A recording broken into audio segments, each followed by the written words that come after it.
Jail का खाना। ये है वीरेंद्र सहगल का घर।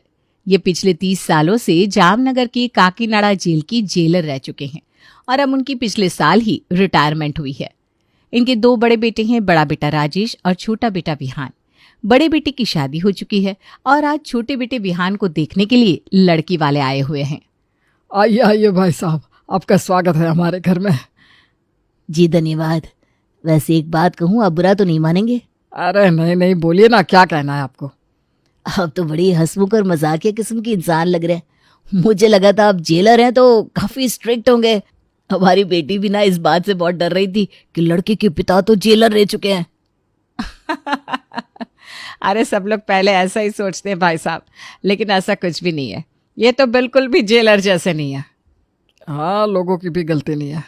हम जेलर्स की छवि ही लोगों ने ऐसी बना रखी है कि हर कोई हमसे डरता है। सही कहा आपने।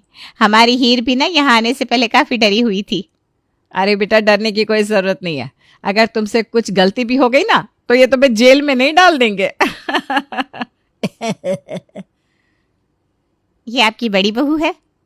जी, ये मेरी बड़ी बहू है ज्योति और ये बड़ा बेटा राजेश और ये है विहान।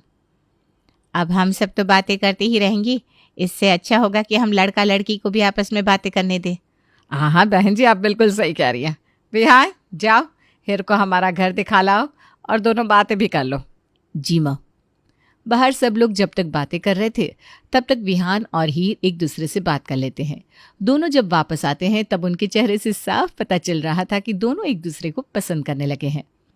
बहन जी, विहान को तो आपकी बेटी हीर बड़ी पसंद आ गई है।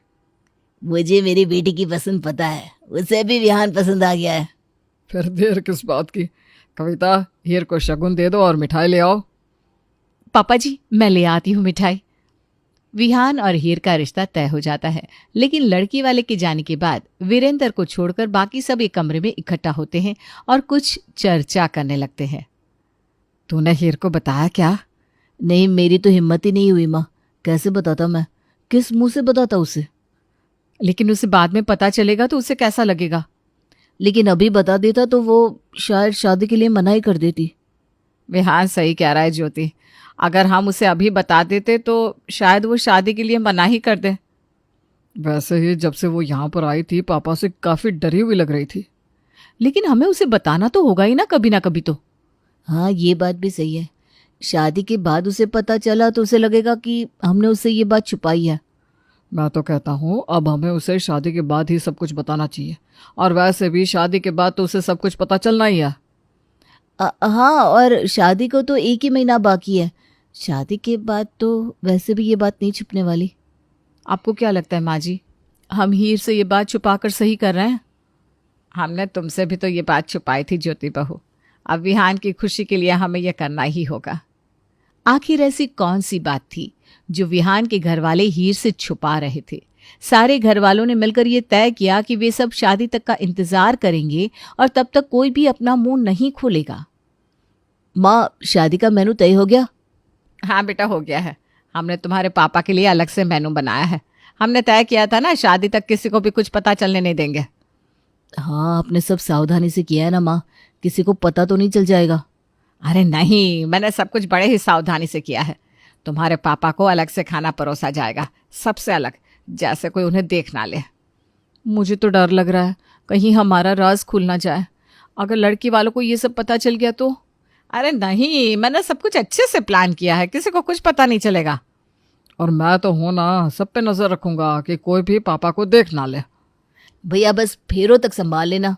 अरे तू चिंता मत कर, मैं सब कुछ देख लूंगा। शादी में वीरेंद्र के लिए अलग से मेनू बनवाया गया था और उसे खाना भी अलग से परोसा गया, सबकी नज़र से दूर, जैसे कोई उसे देख ना पाए। लेकिन आखिर ऐसा क्यों किया जा रहा था? आखिर ऐसा क्या राज था जो सब लोग छुपाने में लगे हुए थे? चलो, हमारी शादी तो अच्छे से हो गई। हाँ, अब विहान और हीर का गृह प्रवेश करवाते हैं, उसके बाद जो होगा देखा जाएगा। आओ विहान और हीर, तुम दोनों का स्वागत है। आज तो मैं बहुत खुश हूँ, सच में। आज हमारा परिवार पूरा हो गया। हाँ, ये बात तो सच कही तुमने। कविता, अब तो हमारे घर की छोटी बहू भी आ गई है। चलो, तुम और विहान अब जाकर कमरे में आराम करो, कल हमारी छोटी बहू की पहली रसोई है। इसी बात का तो डर है बस क्या कहा? अब मेरा मतलब है मैं बहुत खुश हूँ इस बात से। कल हमारी नई बहू पहली बार रसोई बनाएगी। हाँ बहू, कल मैं तुम्हारा नेक तैयार रखूंगा। जी पापा जी। पहली रसोई की बात सुनते ही सबके चेहरे सदमे से भर गए थे। ऐसा लग रहा था जैसे सब लोग पहली रसोई को लेकर काफी डरे हुए थे। विहान और हीर के कमरे में चले जाने के बाद ज्योति, कविता और राजेश आपस में बात करने लगे। माँ जी, आखिर कल वो घड़ी आने ही वाली है। हाँ बहू, इसी बात का ही तो डर लग रहा है। अब तो हम इस बात को और छुपा भी नहीं सकते। कल जब हीर पहली रसोई बनाएगी तब क्या होगा? अब तो जो होगा माँ जी, ईश्वर पर ही छोड़ दीजिए आप। हाँ, अब कभी ना कभी तो उसे इस बात का पता चलना ही है। जहाँ एक तरफ हीर के ससुराल वाले इतने घबराए हुए थे, वहीं हीर काफी उत्साह में थी कि आज उसकी ससुराल में उसकी पहली रसोई है। उसने न जाने क्या क्या सोच रखा था कि आज वो बहुत सारे पकवान बनाएगी। विहान, मैं सोच रही हूँ कि आज मैं मीठे में गाजर का हलवा और खाने में पनीर की सब्जी और रोटी बनाऊंगी। तुम्हें पसंद है ना? गाजर का हलवा और पनीर? क्यों, तुम्हें पसंद नहीं? तुम कहो तो मैं कुछ और बना देती हूँ, मुझे सब कुछ आता है बनाने। मैं ये कह रहा था कि आज तुम कुछ सिंपल सा ही बना दो तो, हाँ वही ठीक रहेगा। अरे विहान, कैसी बात कर रहे हो? आज मेरी पहली रसोई है। आज तो मुझे कुछ अच्छा सा बनाना चाहिए जिससे माँ जी और पापा जी खुश हो जाए। पापा जी की ही तो तकलीफ है। क्या तकलीफ है पापा जी को? उन्हें पनीर पसंद नहीं क्या? मैं उनके लिए मशरूम बना दूँ? तुम एक काम करो, माँ और भाभी से बात कर लो। मुझे समझ में नहीं आ रहा कि मैं तुम्हें कैसे सब कुछ बताऊं। विहान क्या कहना चाहता था हीर को कुछ समझ में नहीं आ रहा था। वो तो खुशी खुशी गई रसोई में और सब कुछ बनाने लगी। उसने अपनी सास और जिठानी से पूछे बिना हलवा, पनीर की सब्जी और रोटियां बना दी और टेबल पर रख भी दी। माँ जी, इसने तो खाना बना भी दिया। अब क्या करेंगे? पापा जी तो बस आते ही होंगे। अरे अब इस बेचारी को क्या पता कि इस घर में क्या बनता है। वैसे सच कहूं, हीर ने बहुत ही स्वादिष्ट खाना बनाया है। अरे यही तो दिक्कत है ना, इस घर में स्वादिष्ट खाना बनता कहाँ है। पर अब क्या कहें इसे।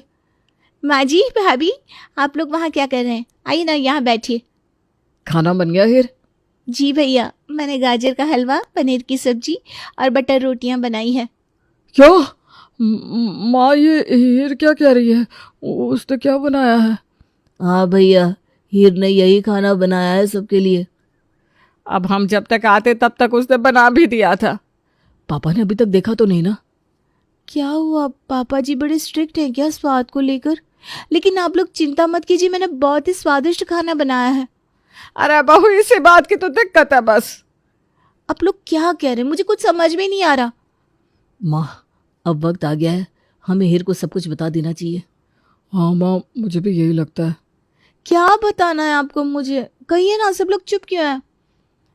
हीर बहू, बात यह है कि तुम्हारे पापा जी ने पिछले 30 सालों से जेल में जेलर का काम किया है।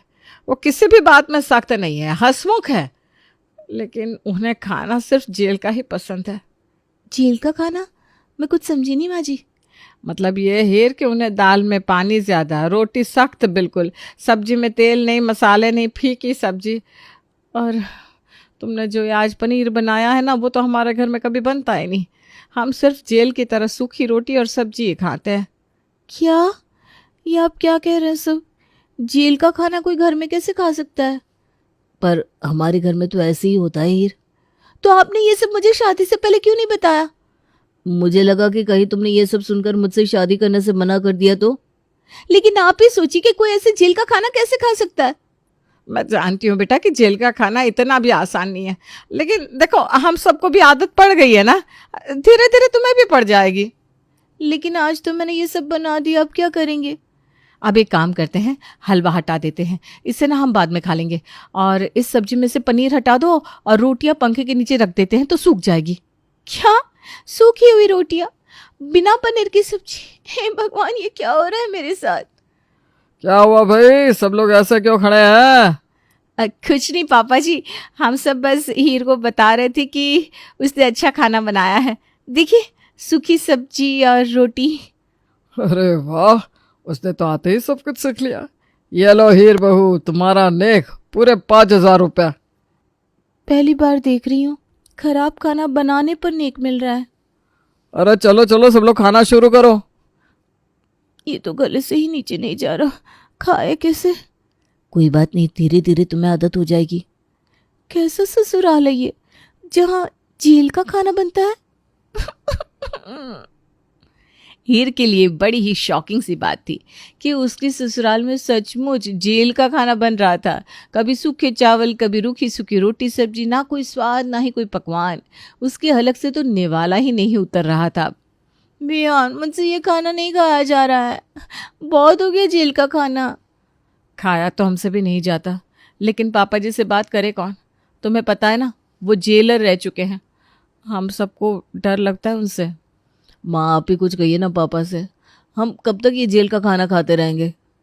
मैं तो जब से इस घर में शादी करके आई हूँ तब से यही जेल वाला खाना खा रही हूँ। अब तो मुझसे भी ये सहन नहीं होता। लेकिन हम कर भी क्या सकते हैं? पापा को कैसे समझाए कि जेल की ज़िंदगी और घर के जीवन में फ़र्क होता है? भैया, आपने तो सोल्यूशन दे दिया। मैंने ऐसा क्या कहा मैंने? किसी को समझ में नहीं आया कि सोल्यूशन आखिर था क्या, जब तक कि हीर ने सबको प्लान नहीं बताया था। कविता, मैं बाहर जा रहा हूँ टहलने। अरे रुकिए, अभी वक्त नहीं हुआ है। क्या मतलब? अरे जेल में भी तो ऐसा ही होता है ना, एक बार ही तो आप बाहर जा सकते हैं जेल के, वो भी बस 1 घंटे के लिए। अरे लेकिन हम तो यहाँ घर में रहते हैं, हम क्यों जेल का नियम पालन करें? अरे हम जेल का खाना खा सकते हैं तो जेल के नियम भी तो पालन कर सकते हैं ना। आप ही तो कहते हैं कि ये सब हमारी भलाई के लिए है। ठीक है, ये भी सही बात है। अब सब लोगों ने यही प्लान अपनाना शुरू कर दिया था। जेल का खाना खाने के बाद उन्होंने वीरेंद्र के रूम से गद्दे भी हटा दिए और जैसे जेल में नीचे सोते हैं वैसा ही कर दिया। अब सही है ना पापा जी? जेल जैसा ही लग रहा है ना कमरा? हाँ अब तो लग रहा है, लेकिन इसकी क्या ज़रूरत थी बेटा? पापा जी, मुझे लगा आपको जेल की खाने की इतनी आदत है तो आपको जेल में सोने की भी आदत होगी, इसीलिए मैंने आपके लिए ये सब किया। ठीक है, चलो ये भी सही है। सही है? आपको ये सही लग रहा है पापा जी? हाँ, अब नीचे सोना भी तो सेहत के लिए अच्छा ही है। हाँ हाँ। पापा आपका फ़ोन भी दे दीजिए, जेल में फ़ोन नहीं ले जा सकते ना। फ़ोन भी ले रहे हो? अब तो पापा ज़रूर कुछ बोलेंगे। चलो ठीक है, ले लो। वैसे भी ना ज़्यादा फ़ोन चलाने से आंखें ख़राब ही होती है, ले जाओ। अरे इन्होंने तो फ़ोन भी दे दिया। ठीक है ना? अच्छा हम चलते हैं। हाँ पापा जी। हाँ हाँ बेटा, ठीक है। हीर का प्लान काम नहीं कर रहा था। वीरेंद्र ने तो सब कुछ आसानी से मान लिया था। वो जेल की तरह ही रहने लगे थे। पहले तो उन्हें लगा कि 1-2 दिन में कहने लगेंगे मुझे मेरा कमरा और फोन वापस दे दो, लेकिन 8 दिन हो गए उन्होंने कुछ नहीं कहा।